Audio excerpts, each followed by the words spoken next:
Hey, Truck, can you explain what the rates are being cut when the Fed makes rate cut? Yeah, I will. Can I make a real quick, brief primer here? I think this is worth doing because I talk about rate cuts a lot and interest rates, and people might not understand it, and I could do super quick, and I think it would help a lot. So I want you to imagine you have like 3 friends, okay? This is like a dream for some people.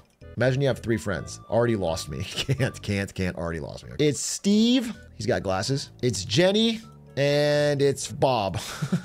Bob's got long arms. And Steve, your friend, he's got $400K a year job. He's extremely responsible, meticulous, on time. Every time you've loaned him money in the past, he's always paid it back. Steve's that dude, okay? Then you've got Jenny. She's got, you know, 80K job, maybe a little slow to pay you back sometimes, but generally always gets it done, you know? Always gets it done. Maybe not super responsive, but gets it done. And then you have Bob, long arms Bob. Bob is unemployed, sort of trades crypto, not very good at it, almost never pays you back, or is always late, always has excuses, all right?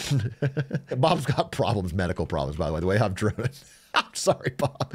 I wish you didn't look like this, bro. That's not what I meant to do. He's also got a monster hog, apparently. So that's what I imagine this, all right? So if you're gonna loan $100 to any of these people, let's say if you're gonna loan $100 to Bob for a year, and he goes, okay, in 1 year, I'll pay you 105 back. For friends, there's no interest, so it's probably a bad example, but imagine they're kind of strangers. You just know of them, but they're strangers. So, okay, you go, Steve, I'm gonna give you $100. In 1 year, you're gonna be 105 back. So you have 5% interest, okay? For Jenny here, if you loan her $100, she's gonna have to give you more than that to be worth it. So she might have to give you 109 or 110, okay? Otherwise, you wouldn't loan to her, you'll only loan to him because it's a higher risk, all right? So let's say, and this guy, you probably have to give him, he'd have to offer you, I don't know, 180. He'd have to give you an absurd deal for you to risk giving him $100 because he's very risky. This is how all loans in society work. Now imagine this guy, actually this guy's name should be Sam. This guy's name is Sam. Imagine this guy is the US government. He's never missed a payment. He has a great job. He in fact owns a money printer. And this guy is maybe a regular person's mortgage loan. And this guy is credit card. Everything in society has an interest rate that is based on its level of risk, okay? And they all have to be higher than the thing beneath them. So the United States government controls this interest rate. This is the one they can pay out, okay? And so when they raise or lower this one, it's called the risk-free rate because this is the one that's like, they've never missed a payment. So when they raise this interest rate, every other interest thing goes up. Otherwise, they wouldn't do these things. They would just take their money and put it all with this guy.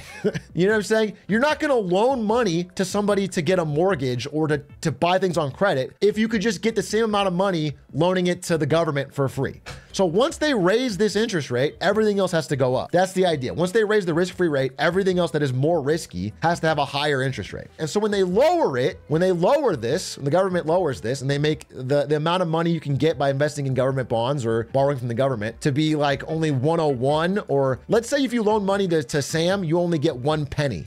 Okay? At the end of the year, after loaning it to Sam, he gives you 1 cent. Well, then you're like, fuck, dude, this is so little money. I should give it to something riskier. So when the government lowers interest rates, it's basically incentivizing you to go out there and borrow money and do more, you know, to loan money to more risky things. Lowering interest rates basically increases, risk, increases speculation. That's sort of the idea. I'm just trying to give you like maybe a layman overview, but that's the idea is that is why the government changing the risk-free rate, the interest rate, has effect on everything else. It's why your car payment goes up, your credit card payment goes up, your mortgage payment goes up. It's why businesses that only make a little bit of money each year start failing. If you're a business that basically takes $1,000 and turns it into $1,002 in a year, if you're a business that's basically flat, you're going to go under because everyone that could put money with your business is just going to go and buy government treasuries and get 105. That's the idea. That's the idea. Okay. A high interest rate environment is one where there's less speculation, less gambling, less,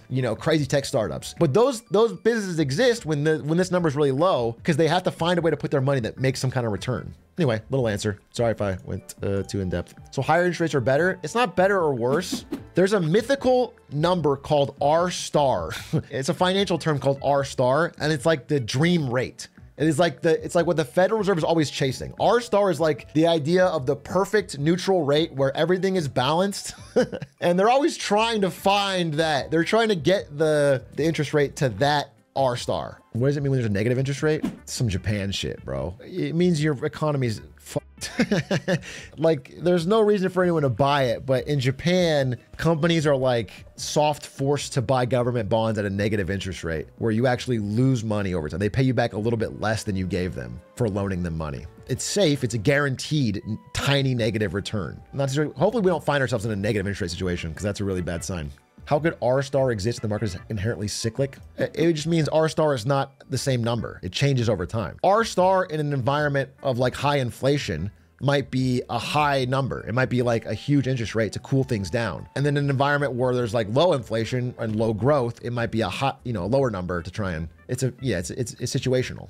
It's not like a hard number that they're just trying to find. It's like, it's by the moment they're trying to find it. Hey, Shark, I have a bar raiser interview today at an e-commerce company for a business analyst position. And I was wondering if you could drop me some tips one time for the one as an ex-Amazon employee. Sorry, when you say e-commerce company, do you mean Amazon and you're being devious or what? Like why ex-Amazon, why not ex-Nvidia? Why Amazon specifically? Or you just mean e-commerce? I also don't know what a bar raiser interview is, by the way. Is that a common parlance that I've totally not heard of? Bar raiser interview. It's an interview. Well, the thing is, I wasn't hired by Amazon. I was hired by Twitch, and then Twitch was bought by Amazon, and I became an Amazon employee. So I've never done the Amazon bar raiser interview. And when we hired, we didn't do this. Interesting.